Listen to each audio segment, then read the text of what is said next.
Hi guys, welcome again to our video channel, this YouTube. Okay, so today is Sunday. Ngayon ay church anniversary mamayang 2 p.m. So, we're busy here. Kaya naman, meron tayong topic for today about faith and inspirational topics vlog. So, let's start. First is a day in my life with God. Kayo, may ma-share ba kayo? A day in my life with God. Ano yung relationship mo kay Lord? Morning routine plus devotional. So, sa morning routine, after mo gumising, before you sleep, and after you wake up, you should pray. That's what I do. I pray. I thank God for everything.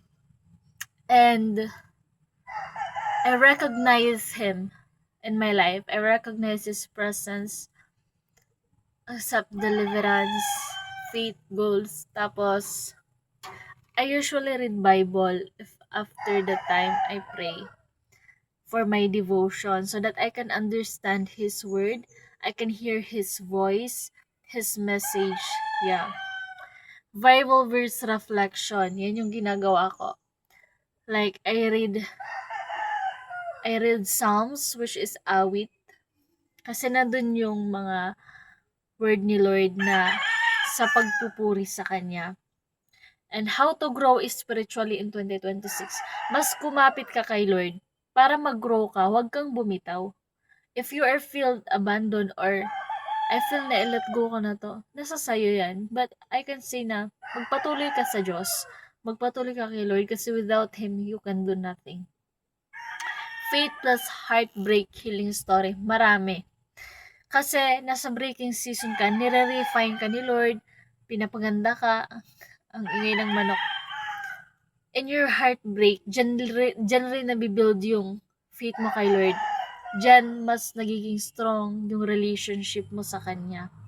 Sa times na down ka, hindi mo alam kung ano gagawin, just pray, pause, and repose. Come back to God again. Testimony how God changed my life. Marami. Until now, binabago pa rin ako ni Lord kasi marami rin akong downfall, sin na nagagawa. That's why I just humble myself to God. I come to Him as I am.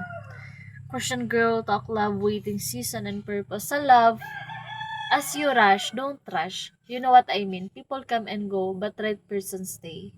Right person stays. If kayo talaga. In waiting season, learn to hold on to God's promises. Learn to talk to God more. Deepen your relationship to Him. And in season, there is a purpose. Be purposeful.